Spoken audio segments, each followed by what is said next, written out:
Hello guys, how are you? I'm Hardeep Singh. Welcome back to your own YouTube channel. IELTS updates and recent exams. For more updates related to recent IELTS exam writing test topics, listening, reading, practice test, and speaking, you got guesswork. Please guys participate in everyday listening and reading practice test to achieve your desired band score in your actual IELTS exam.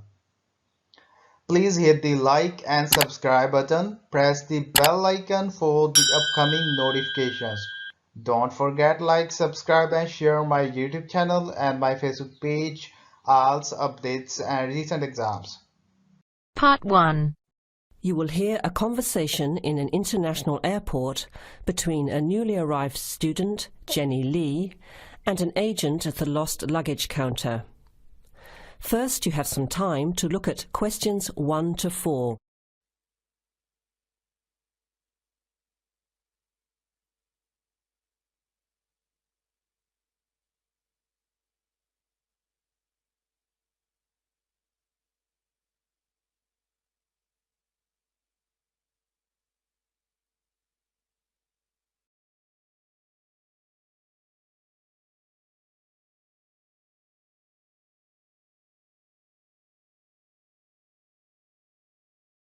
Listen carefully to the conversation and answer questions 1 to 4.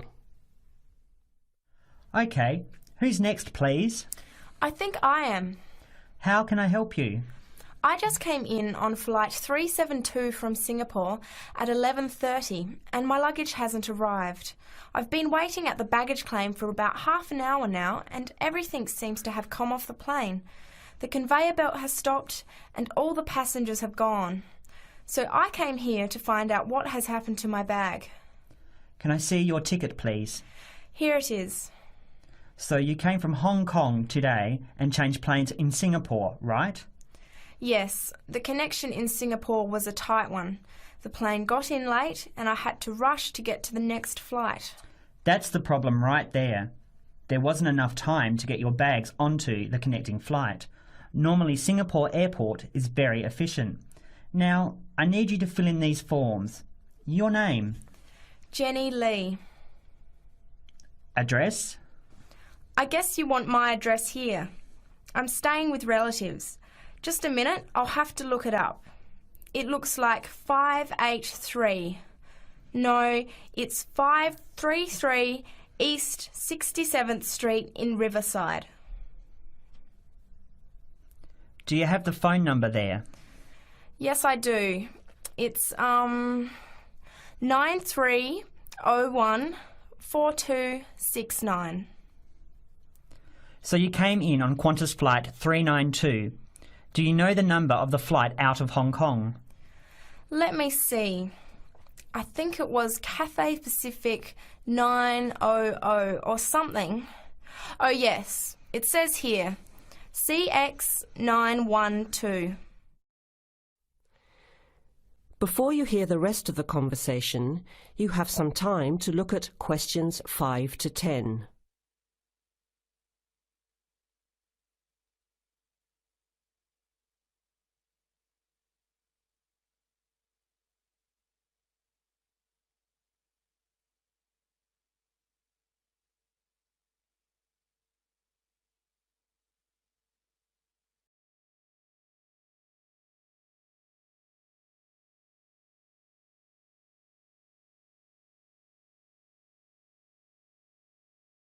Now listen and answer questions 5 to 10.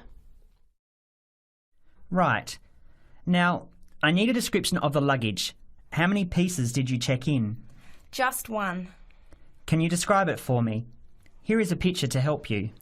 Okay. It's a big bag, like this one. Rectangular. Not hard shell, but soft covered, and it has a zipper around the front. Is it black? No, sort of a grey colour. Any identification? Just a tag with my name on it. Any other features? Well, it has wheels and a retractable handle on the end, so you can pull it, as well as the handle in the middle. Okay, that's fine. Now, if your bag missed the connection, I'm sure it'll be put on the next flight. I'll email Singapore as soon as I finish here. The next flight comes in at 17:50. That's 10 to 6 this evening. You can pick it up then.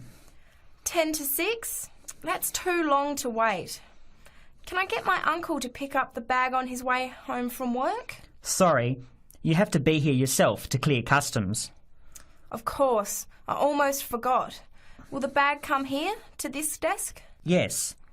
You pick it up here, then take it over to the customs area. By the way, don't forget to bring your passport. You will also need to have the key plus your ticket with the baggage claim number on it. Oh, okay. Guess I'll have to come back tomorrow then. It's lucky I packed everything I need for now in my carry-on bag. Yes, that's always a good idea. Be prepared. That is the end of part 1. You now have half a minute to check your answers.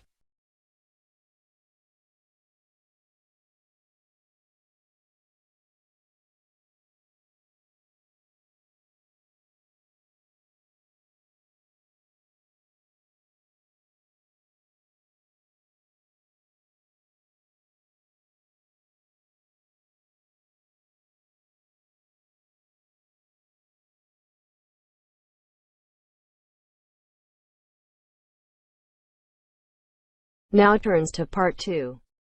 You will hear a recorded message about buying tickets from a booking agency. First, you have some time to look at questions 11 to 15.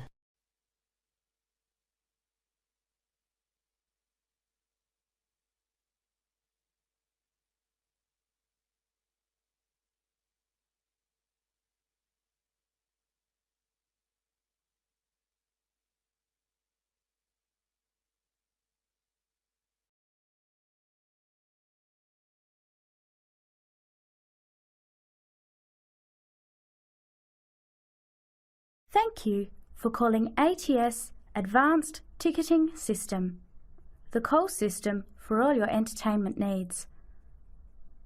Our automated telephone service is designed to answer your questions quickly and easily. The ATS office in the Regency Theatre is open Monday to Thursdays from 10 a.m. till 5 p.m. and on Friday and Saturday till 8 p.m. For online bookings and detailed program listings, check our website at www.atstix.com. That's spelled ATSTIX.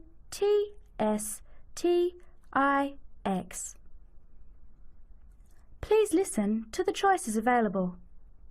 You may press your choice as soon as you hear it to get more information. For sporting events, including the Western International Tennis Classic, press 1. For the Formula 1 Grand Prix, press 2.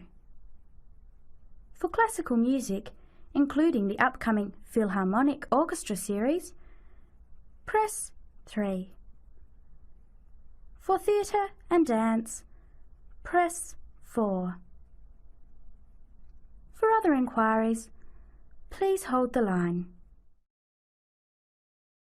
Before the recorded message continues, you have some time to look at questions 16 to 20.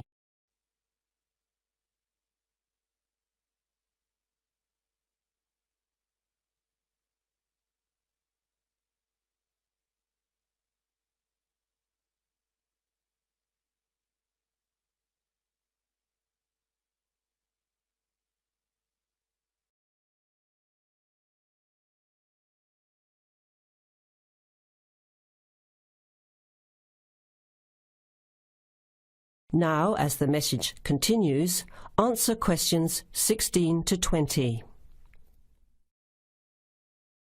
Ticket prices for the Formula 1 Grand Prix on the 10th until the 14th of March are as follows. General admission. Thursday, $27. Concession, $10. Friday, $37. Concession, $15. Saturday, $55. Concession, $35. Sunday, $70. Concession, $65. Concession rates apply to children under 14 and to students, seniors and pensioners on presentation of a valid card. Grandstand seating. 4-day tickets covering the 6 main grandstands cost $299. However, pit straight tickets are $350 and seats at the chicane cost $450 each. Children under 3 are admitted free to the general admissions area, and children under 14 are eligible for concession prices. Gates open at 8 a.m. Thursday and Friday and 7:30 Saturday and Sunday. Events begin at 9 o'clock. Alcohol, ice boxes, cans, bottles and animals are not allowed on site. There are no refunds or exchanges. On each ticket, a $2.50 booking fee applies. To make a booking, you must have a valid credit card. To listen again, press 1. To make a booking or to talk to a ticket agent, press 2. Your call is in our queue. You can expect to wait about 3 minutes. That is the end of part 2. You now have half a minute to check your answers.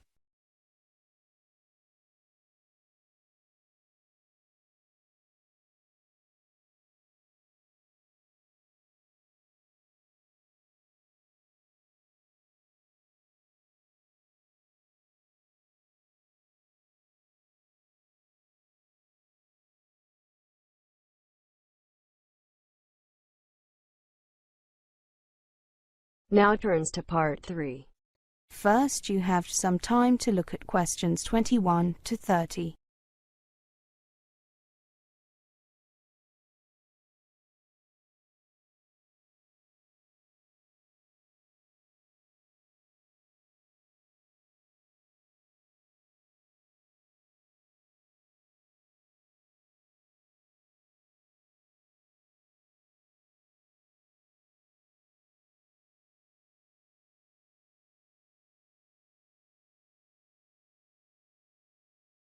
So, Jatinder and Ali, how did you deal with culture shock when you first came here to study? Well, Katerina, when I first arrived in the UK, I was just so excited to be living in a foreign country away from my parents that I just didn't really notice anything at first. How about you, Ali? Yeah, same here. That's quite typical, isn't it? Everything seems new and fascinating. But after this initial enthusiasm wears off, all the new experiences may begin to overwhelm you. Things that you found exciting at first may now seem strange and a little frightening. Even minor differences, such as being unable to buy your usual brands of various products, can add to the sense of strangeness. Yes, that's right. Then you may start to experience sudden mood changes and strong reactions, feeling lost, disoriented, and even irritated and resentful. Most of all, you may wish you were back among the familiar people and places at home. All international students can experience culture shock in some form, even those coming from countries with very similar lifestyles to those in the UK. It is important to understand that this reaction is entirely normal and that it will pass. Okay. So, what suggestions do you have for me? Well, I made sure that I arrived early. I got here about 10 days before most of the other students, so that I could settle in before things got busy. Many universities run special induction programs for international students in the week before term begins. A typical induction program provides a tour of the college or university, an overview of its facilities and how to use them, help with registering for your academic program, and social events where you can meet other students and staff. This can help you to start to get used to your new environment. Yeah, I heard about those. But Too late, unfortunately. Jatinder, did you go on an induction course like Ali? No, I wish I had, but my parents wouldn't let me go a day sooner than absolutely necessary. It was very annoying. Every university has counsellors who can give you practical advice on adjusting your new environment. These people have special training in offering advice and support, and they understand the challenges you face. They can listen to you sympathetically, offer practical suggestions, and refer you to other professionals if necessary. Your personal tutor and the staff in the international office of your college or university can also be helpful. Have you heard about the buddy or mentoring system? Students who have been at the university or college for a longer period give advice to new arrivals and are available for help and guidance throughout the year. There is information on schemes such as these at the Students' Union, or the International Student Association will help you become involved. I used the system when I arrived and found it really opened some doors socially. You know, I got to meet lots of people, like Ali, right? Right, Katerina. I think it's also important to keep in touch with home. Use the telephone, email and conventional mail to keep in contact with your friends and family at home.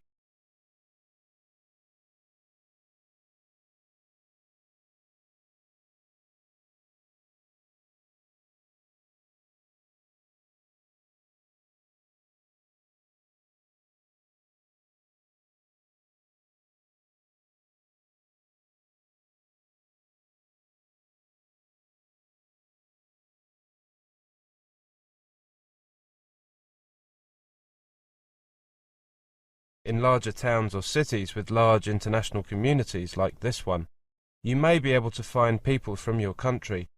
Spend some time with them. Many international students find that it helps to make contact with people from a similar background because they understand what you're going through. Spending time with people from your country can also be a relaxing break from the strangeness of the UK. You can speak your own language, eat your own foods and talk about what is going on back home. Yes, and don't forget that the university has a variety of cultural societies, as well as an active international students association. Ask at the Student Union. They may also have information about national or cultural groups outside the institution. Another thing you should try to do is to keep healthy and active. Make an effort to exercise regularly. You will feel better, and it can also be a good way to meet people. Eat a balanced diet and find a shop that sells food from your part of the world, so that you can enjoy familiar meals when you want them. That's a really good idea. I'll sign up at the University Sports Centre this afternoon. I don't know whether you believe in God, but if you do, remembering your faith can be helpful and comforting. If you follow a religion and worship regularly at home, you can keep this up while you're in the UK. It can provide a sense of stability and be a link to your life at home. Every major religion in the world is represented here, and most large cities have Muslim, Hindu, Sikh and Buddhist centres, as well as synagogues and churches of all denominations.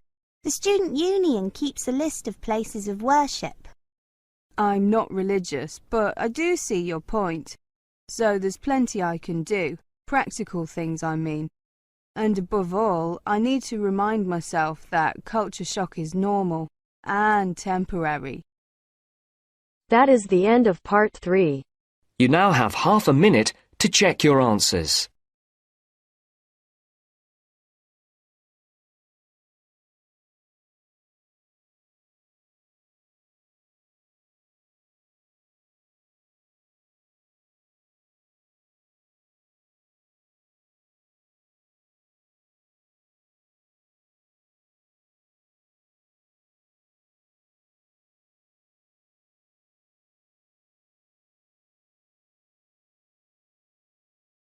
Now turns to part 4. You will hear a presentation on an online course. First, you have some time to look at questions 31 to 40.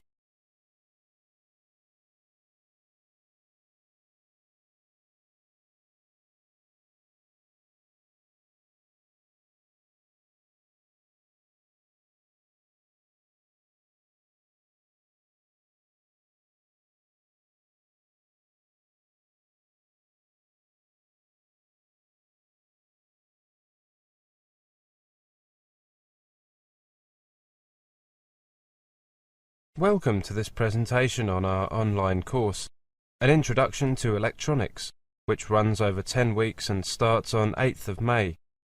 Let me just say at the beginning that if you cannot make this date, please send me an email about the next course, and I will send you a list of future dates. My email is the front of your brochures. Now, let me tell you something about the course. Based upon our popular 2-day overview of electronics course, this new online course will introduce you to the basic ideas behind electronic circuits.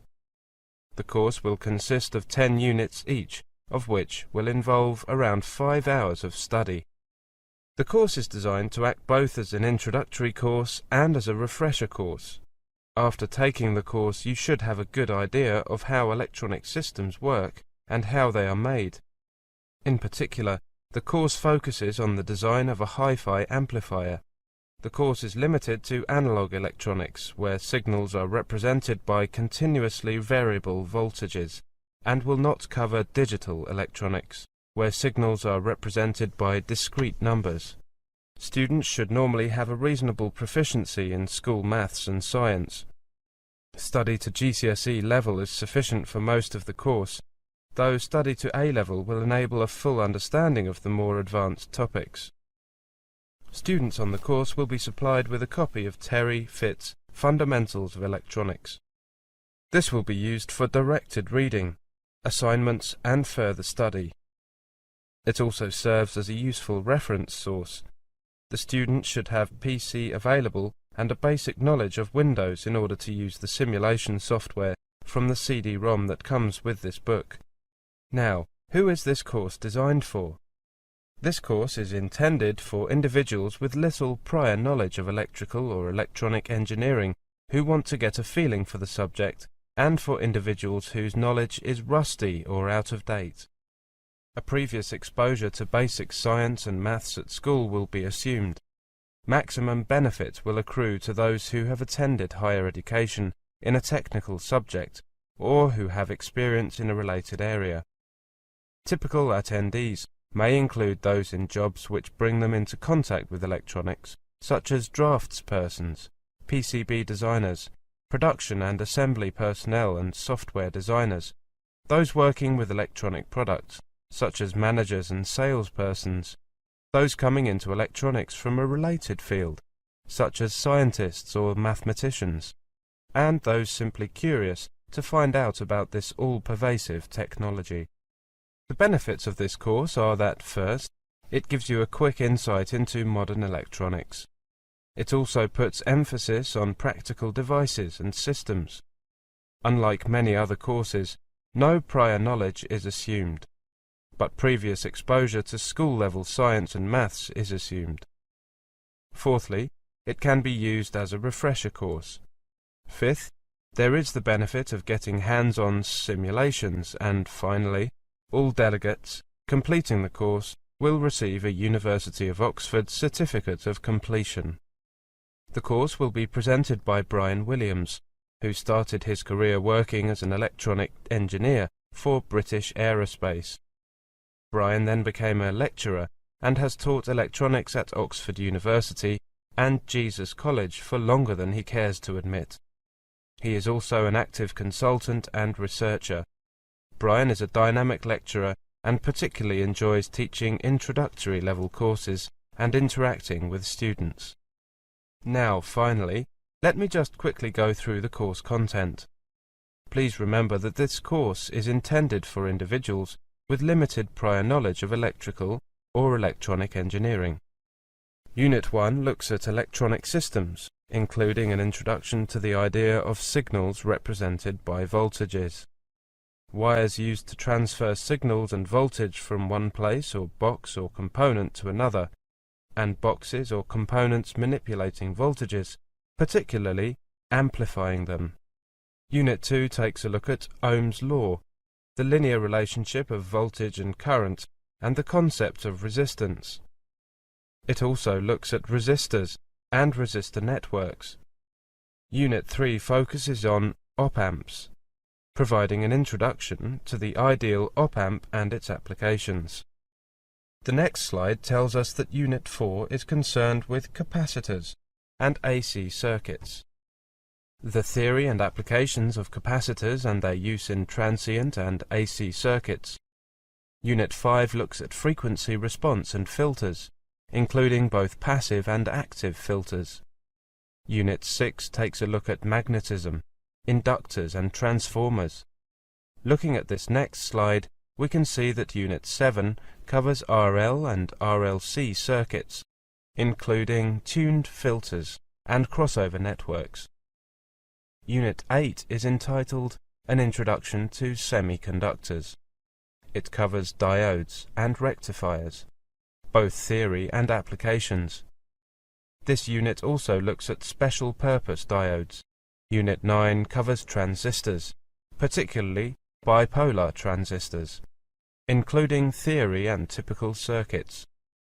The final unit, Unit 10, is a review unit with a little look at further applications. That is the end of part 4. You now have half a minute to check your answers. So guys, don't forget like, subscribe and share my YouTube channel and my Facebook page, IELTS updates and recent exams. For more updates related to recent IELTS exam writing test topics, listening, reading, practice test and speaking, you got guesswork. Please guys, participate in everyday new IELTS listening and reading practice tests to achieve your desired band score in your actual IELTS exam. For more IELTS material, visit my official website www.ieltsupdatesandrecentexams.com. The link is given below in the description. If you need PDF files of latest IELTS material, then please join my Telegram channel. So guys, please write your score below the comment section. Again, thanks for listening. God bless you all guys. Stay tuned, stay safe.